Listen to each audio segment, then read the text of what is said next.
저는 정약용의 생애가 정약용이 이제 지은 그 독소 혼자 웃다라는 재밌는 시가 있어요.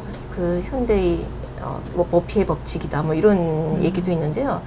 이렇게 시작이 돼요. 먹을 게 많은 집은 먹을 사람이 없고 또 이제 아들이 많은 집은 또 먹을 게 없다.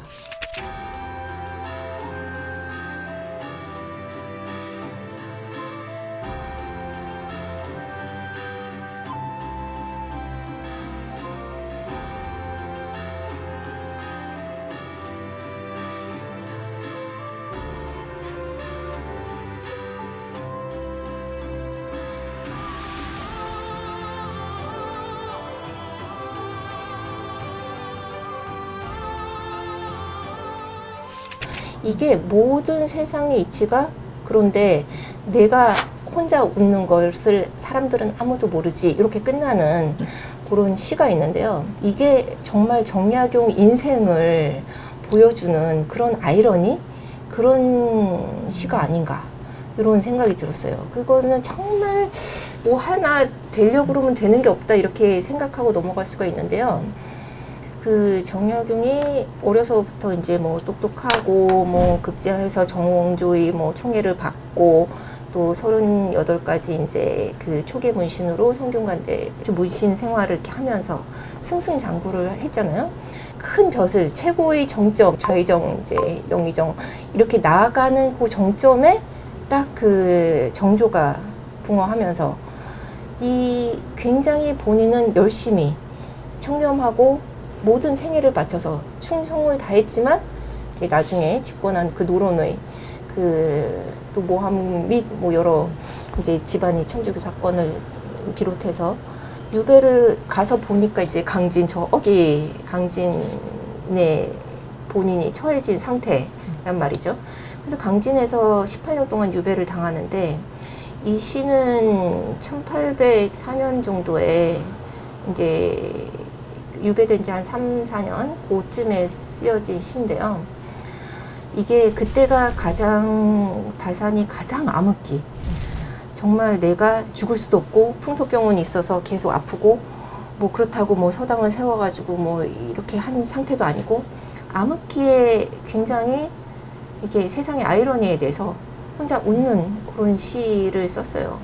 근데 이걸 보면서 이게 모든 그 세상의 그 부조리라든지 장애라든지 그런 거에도 불구하고 본인이 지켜야 할 거는 또 지켜야 된다. 그런 지키고 행하고 그런 동력은 어디에서 나왔을까?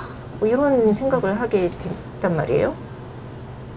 그래서 그 부분을 참 좀 이렇게 같이 공유를 하고 싶었어요.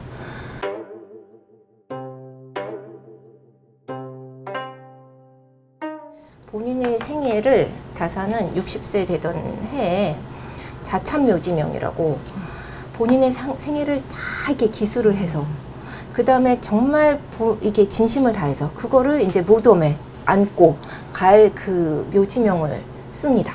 그래서 뭐 요약본도 있고 아주 구구절절 만자 이상이 되는 그런 그 뭐 집중본도 있는데요. 거기에 보면 그거 제가 이렇게 다산 수업을 하면서 그거 보면 이렇게 마음이 저릴 때가 있어요. 자참묘지명 처음을 보잖아요. 그러면 이렇게 시작돼요. 이거는 열수 정룡의 묘이다. 이렇게 시작이 돼요. 열수는 이 한강이란 한강의 옛 이름이에요.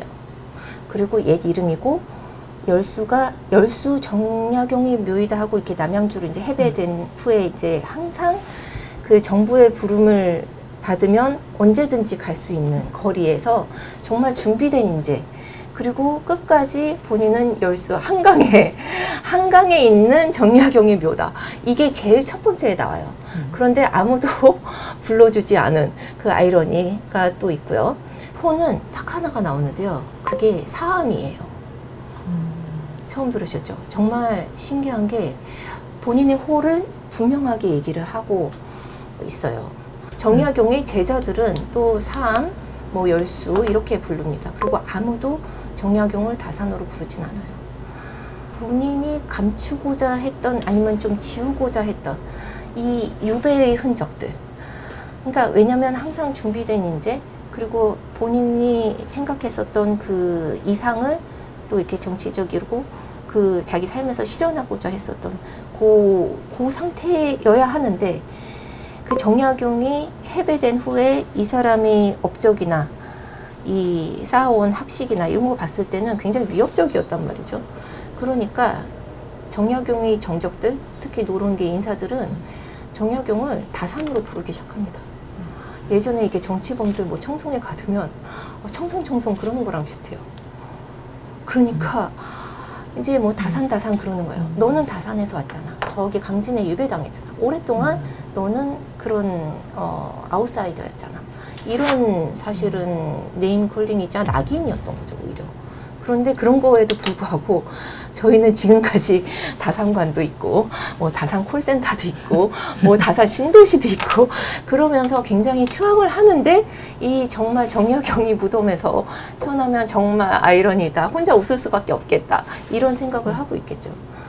또 사암이 되는 거에는 또 배경이 있는데요.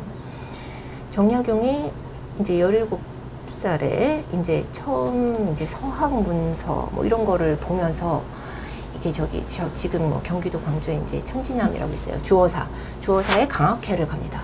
그래서 지금도 아직 거기 강학회 자리가 나와 있는데요. 뭐 여기서 어떤 사람들이 모여서 강학회를 했었던 곳이고 이제 뭐 여러 이제 수행이라든지 수양의 뭐 기초를 닦았던 그런 곳이다 하면서 거기 모였던 인물들이 이렇게 쫙 이름이 있는데요.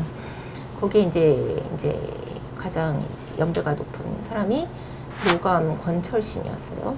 그리고 그 동생 이암 권일신이 있고요. 그 굉장히 유명한 광암 이벽. 그 다음에 정약용의 이제 형제들이 있습니다. 정약용의 이제 큰형은 이제 배다른 큰형 빼고 둘째 형이 소남이에요. 그리고 이제 그 셋째 형 순교하신 정약종 아구스티노 정약종이 있는데 정약종의 유교적 호가 서남입니다. 그러니까 이 강학회를 했었던 사람을 이렇게 보면 노감, 이암, 광암, 서남, 소남 이렇게 쭉 있는데 다산 정약용 이상하잖아요. 근데 좀 얘는 암자 돌림이 아니네 뭐 이렇게 있었는데 자참묘 지명을 본 순간 소름이 쫙 끼치더라고요. 이게 천진 암자의 암자예요. 그 모든 그 암자가.